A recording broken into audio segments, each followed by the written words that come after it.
What if I told you the life you were meant to live is already dying one delay at a time? How many dreams have you buried beneath the words, "I'll do it tomorrow"? How many silent graves have you dug with the shovel of procrastination?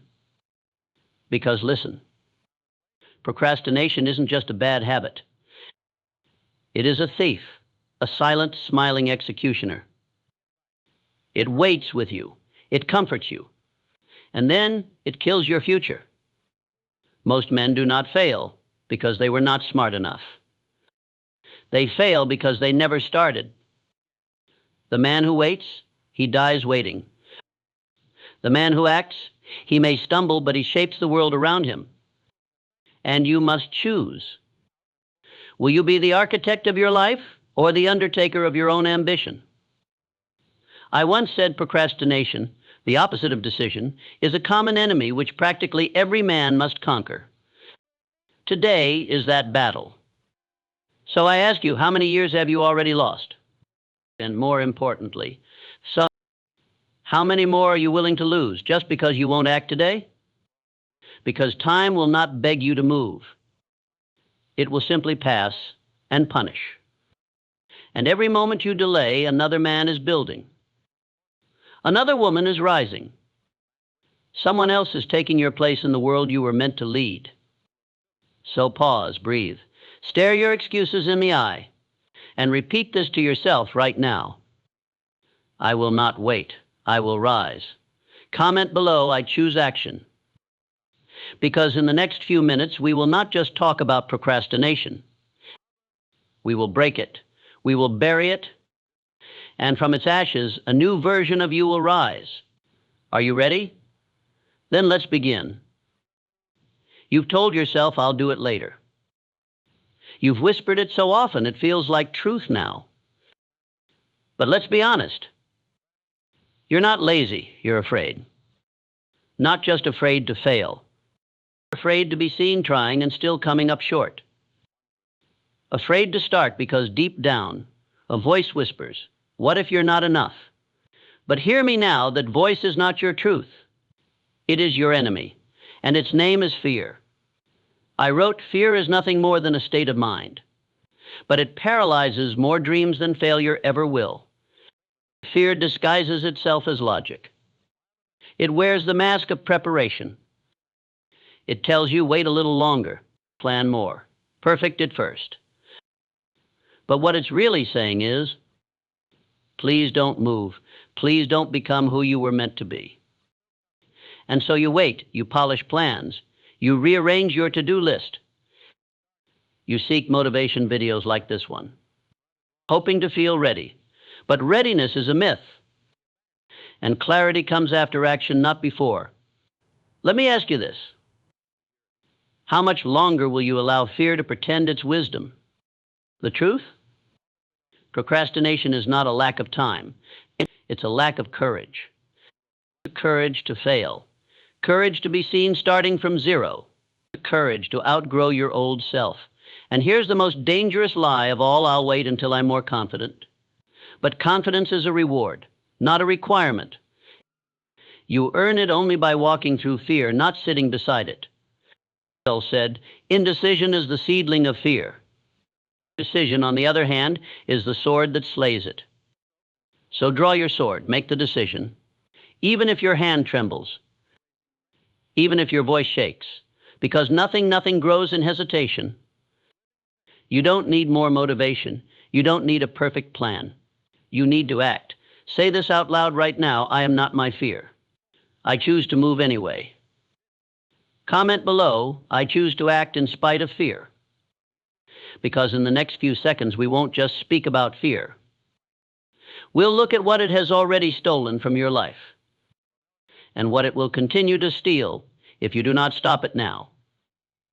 Every second you hesitate, something dies quietly inside you. You think procrastination is harmless. You think it's just a delay, a pause, a later. But what if I told you, every time you hit snooze on your dream, something dies? A version of you that could have existed is gone.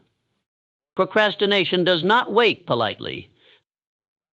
It doesn't tap you on the shoulder and say, whenever you're ready. It devours silently. And by the time you notice what's missing, it's already gone. Gone, like the song you never wrote. Gone, like the business you never started. Gone, like the apology you never made. Look around your life right now. Behind the clutter of excuses, can you still see the skeletons of your potential? That book you started 3 years ago, that relationship you were too afraid to fight for, that opportunity you watched someone else take because you weren't ready, Bert. These are the losses no one speaks about, because they don't show up in your bank account.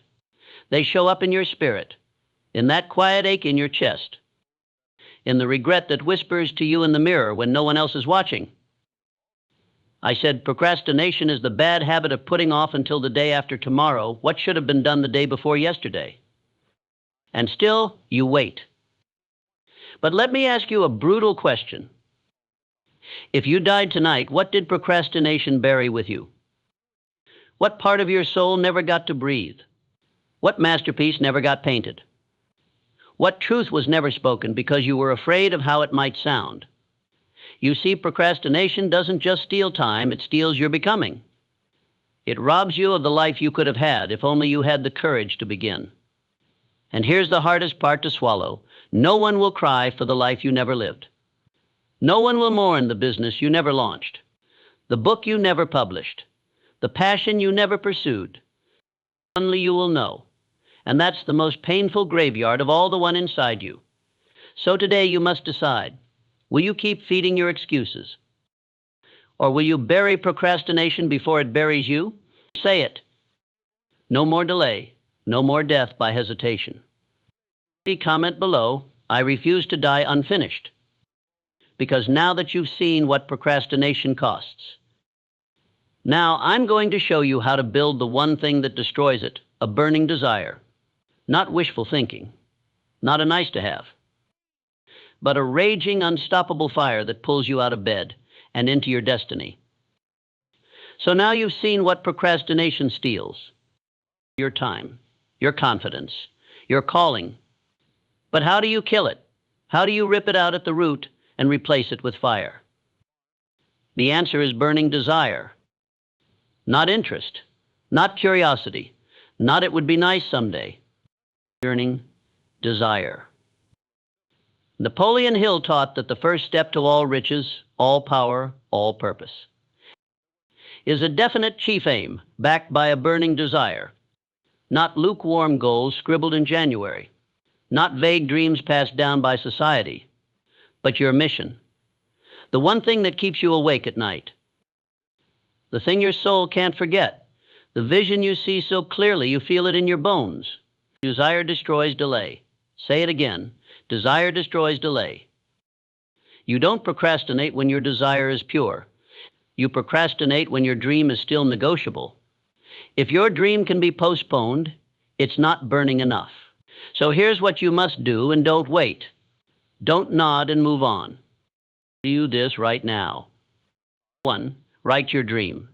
Put it on paper, not just in your mind. 2. Define it. Get specific. Vague dreams rot. Sharp dreams slice through resistance. 3. Read it. Daily.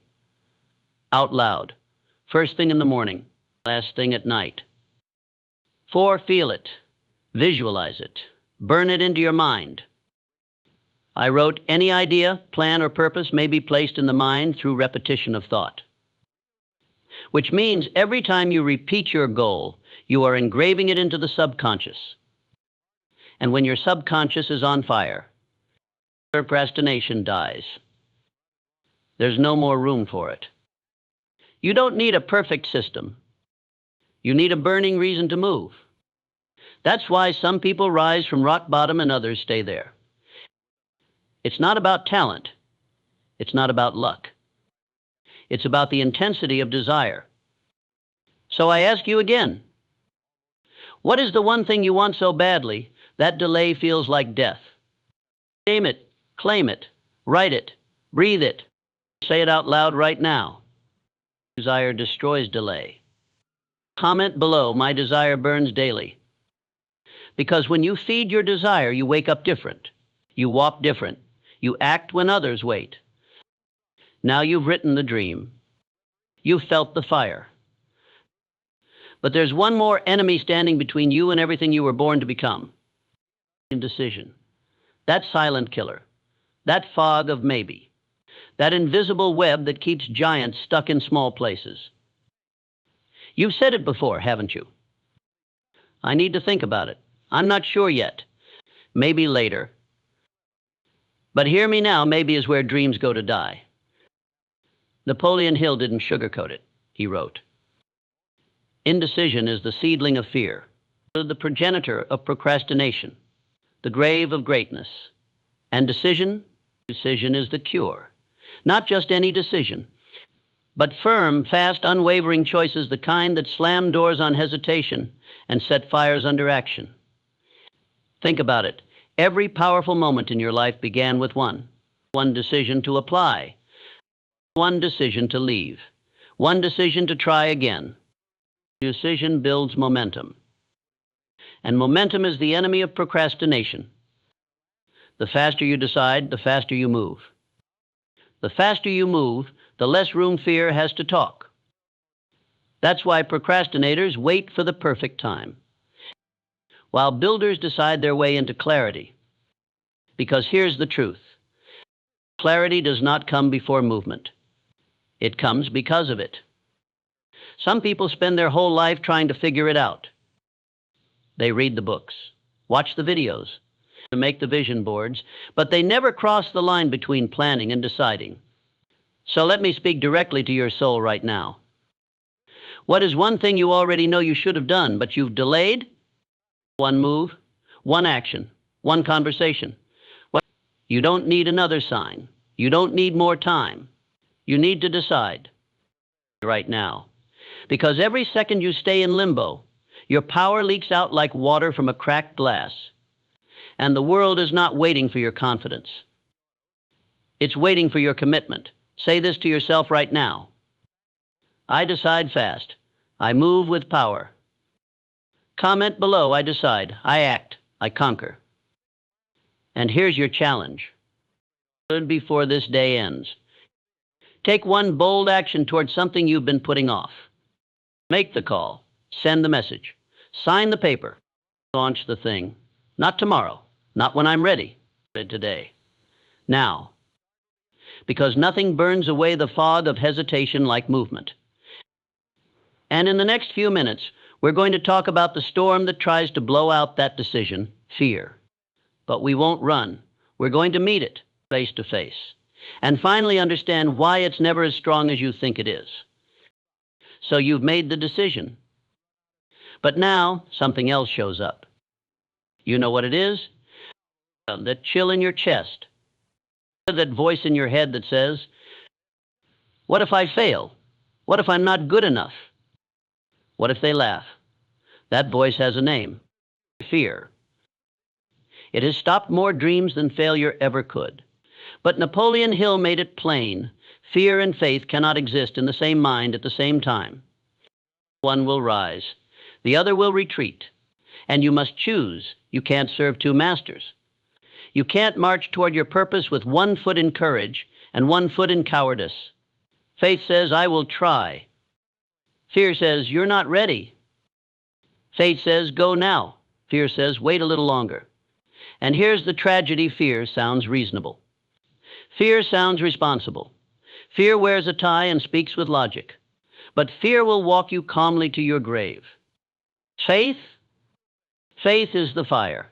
It doesn't ask for permission. It doesn't ask if you're good enough. It moves anyway. Faith says whatever the mind can conceive and believe it can achieve. So what are you believing right now? Are you believing the doubts handed to you by people who quit on their own dreams?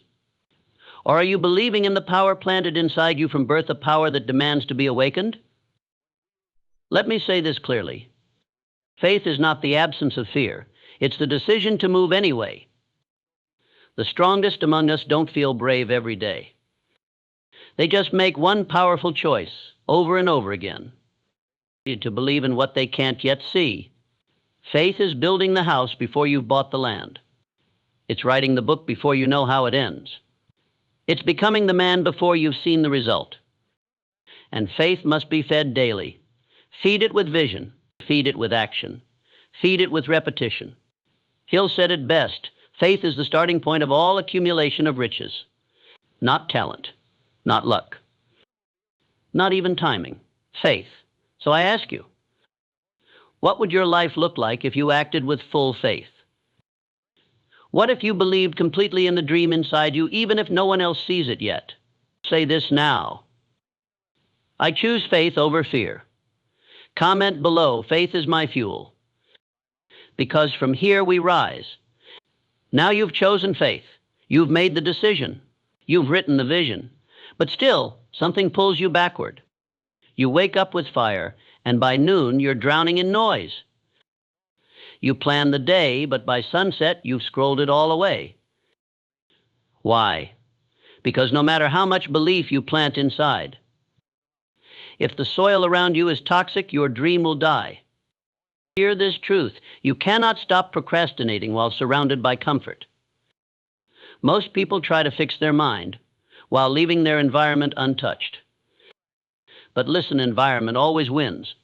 You can have the clearest goal, the deepest faith, but if you sleep next to distractions, eat breakfast with excuses, and walk through the day with time wasters, your destiny will rot in the noise.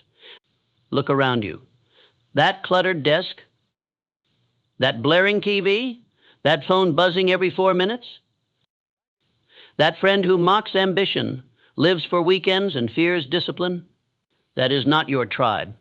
That is not your battlefield. That is your cage, and you're not lazy. You're locked in. I said you are the average of the 5 people you spend the most time with. So I ask you now, who is shaping your average? Who are you giving your mind to? Who are you letting rewrite your story through passive influence? You cannot build an empire with people who worship comfort. You cannot train like a warrior in a room made for sleep.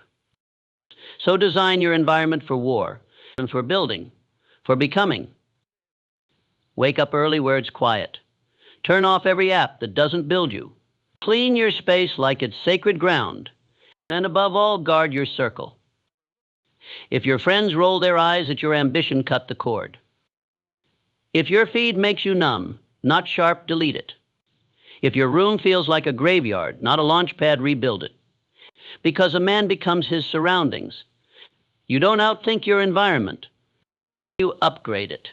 And when your surroundings begin to reflect your future, procrastination becomes impossible. So take this challenge tonight. Change one thing. Just one. Rearrange your desk. Clean your room. Delete one app. Block one person. Build your temple.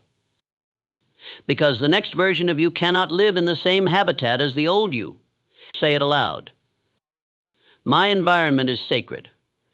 Comment below, I design for greatness. And tomorrow when you wake up, don't return to the cage. Return to the battlefield. So now the fire is burning. You've cleaned the cage. You've chosen your circle. But let me be real with you. Even with all that power, you will be tested. The energy will fade. The progress will stall. The applause will go silent. And this is where most people fall. Not because they lack talent. Not because they lack desire. But because they lacked one thing. Persistence. I said persistence is to the character of man what carbon is to steel. In other words, without it, you bend. Without it, you rust. Without it, you shatter. And that's why I'm here to tell you motivation is not enough. Inspiration is not enough. You must show up one more time. One more rep. One more call. One more try when everyone else quits. That's the gap between average and great. And if you need proof, remember the story. A man buys land in the gold rush. Digs and digs. Days turn into months. And then he gives up. He sells the land to another man. That man digs just 3 more feet and hits the richest vein of gold in the entire region. 3 feet from gold. How many of your dreams are buried in that same distance? 3 more days of discipline, 3 more months of consistency, 3 more brave moves before the breakthrough. But instead you paused. You doubted. You walked away. And now the regret lives in the space where gold should have been. Let that never be you again. Hear this in your soul. Show up one more time when it's boring, when it's quiet, when no one sees you.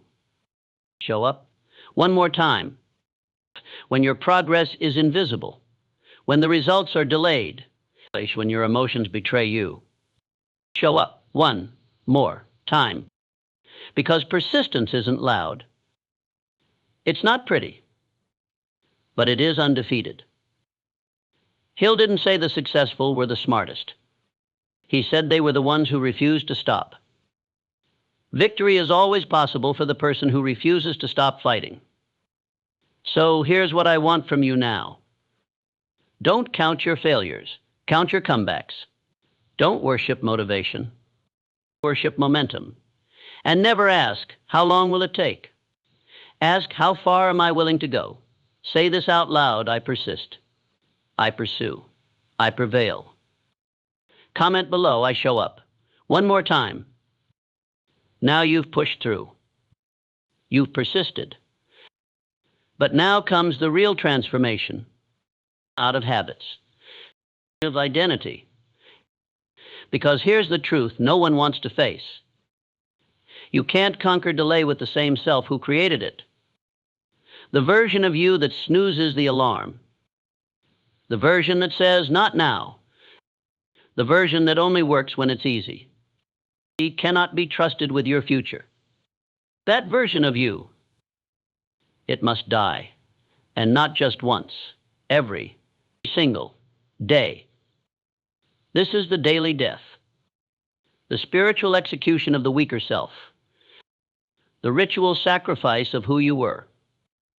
So that who you were meant to be can finally rise. I didn't just talk about strategy. I wrote about rebirth. No man can rise to fame and fortune without carrying the torch of his new identity. And every morning is your battlefield. Kill the old self at dawn. Kill the quitter. Kill the victim. Kill the excuse maker. And in its place, forge a builder. The disciplined. The dangerous. The decisive. Because this is not about productivity hacks. This is about transformation. You are not just trying to work harder, you are becoming someone new. And the moment you understand that, procrastination becomes impossible. Because the man who procrastinates is gone. The woman who overthinks has vanished. And all that remains is the warrior who acts. Say this right now, out loud: I killed the old me. Say it again like you mean it. I killed the old me. Comment it below, stamp it in the ground. I killed the old me. Because until you bury the past version of yourself, you will keep repeating its patterns. So tonight, write a letter to that version of you. Thank them, forgive them, but let them go. Because the future does not belong to the version of you that hesitated. It belongs to the one you are becoming, now that the old you is gone, buried, done. But now comes the real work, not just what you do, but how you think. Because even after you burn the old identity, the ashes will whisper, the old thoughts will linger. The doubt will try to return through the back door of your mind. And so you must build a fortress, not of stone, but of belief, of clarity, of new wiring. I called it auto-suggestion, the process of feeding your subconscious mind the thoughts you choose, until they become who you are. Any idea, plan, or purpose may be placed in the mind through repetition of thought. So what are you repeating? Are you still feeding yourself hesitation? Are you still living on thoughts handed to you by failure, fear, and faint-hearted friends? Or will you rewire your mind with power? Here's how you do it. Simple, ruthless, and non-negotiable. Your new daily ritual starts now. 1. Wake up early, before the world gets to you. 2, read your definite chief aim out loud, with fire, with feeling. 3, visualize your future, not as a fantasy, but as a blueprint. 4, take one uncomfortable action, something the old you would have delayed. 5, write your wins every night, even if it's just I showed up. That's how you rewire a life, not in a weekend, not in a burst of hype, but in daily, deliberate mental training. Because your mind is a garden, and if you do not plant power, weeds will take over. Fear is a weed. Distraction is a weed. Doubt is a weed. So plant what you want to grow. Faith, discipline, clarity. Repetition is how power is built. You don't become unstoppable because you had a good day. You become unstoppable because you programmed your mind not to stop. And once your mind is aligned, the body follows, and the habits follow. The future follows. Say it out loud right now. My mind is power. My mind is my weapon. Comment below, I plant power daily. Because if you don't take control of your thoughts, someone else will. And you didn't come this far, you didn't kill the old self just to live by default. From here on out, you design the software. And in the next and final segment, we will seal the journey. A challenge, not a choice. A final question. Will you bury your dream, or will you birth it? So now you know it was never time you lacked, never discipline, never motivation. It was a war between who you were and who you were born to be. And every day you delayed, you didn't just pause life. You buried a piece of your future. So I ask you now, will you bury your dream, or will you birth it? Because one of them must die. Either the excuses or the empire. Either the old you or the next version waiting in the dark. You have stood at the edge of this cliff before. You've felt the tension between potential and hesitation. You've whispered, tomorrow. But tomorrow is not real. Only this moment exists. And right now in this moment you must decide. Will you act? Or will you remain a spectator in the life you were meant to live? Remember what I said, whatever the mind can conceive and believe, it can achieve. But you must do more than conceive it. You must believe it. And above all, you must act. So this is your final call. Not from me, from your future self, waiting on the other side of fear. Say this now, say it with fire. I choose action. Comment it below, I choose action. Because no one else can do this for you. And if you made it this far, you are not like the rest. You are ready. And if you're truly ready, don't just watch and walk away. Subscribe, because we are not finished. The next version of you is waiting. And tomorrow we rise again. Thank you for watching this video. Like it, share it to your loved ones, and remember, procrastinating is an enemy of success. See you on the next video.